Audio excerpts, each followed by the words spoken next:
ए नीलू अरे पकड़ तो बोलवाई कुछ ये लगा बढ़िया से पकड़ा तो बोलवाई रीता की तो तू ले ले काय मामा बहुत हिसाब देते हैं।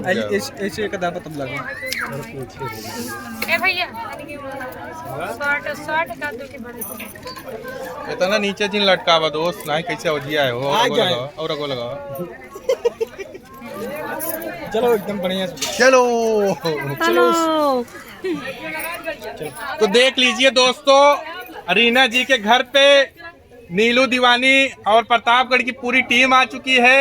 मैं तेज इसलिए बोल रहा हूँ क्योंकि मेरा माइक बहुत दूर है तो मुझे आवाज कैच करवाना है। तो देखिए गाइस दोनों कलाकार बहुत मुस्कुरा रहे। नीलू जी कैसा लग रहा है आपको रीना जी घर पे? बहुत ही अच्छा लग रहा है, बहुत ही प्यारा लग रहा है। यहाँ पे बहुत सारे यूट्यूबर लोग आए हुए हैं।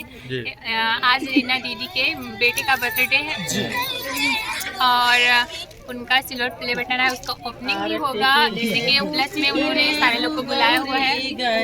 लेकिन आपने जो है महिलाओं को फेल कर दिया है। आज बहुत खूबसूरत लग रही हैं आप। नहीं ऐसी कोई बहुत बात लाजवाब बहुत लाजवाब लग रही हैं। हम तो गा फिसल गए। आप भी फिसल गई। नीलू दीवानी को देख करके किसने कंचन जी खुद ही फिसल गई। हाँ आओ दीदी बैठे। ठीक है तो बधाई के तौर पे क्या कहेंगी नीलू जी?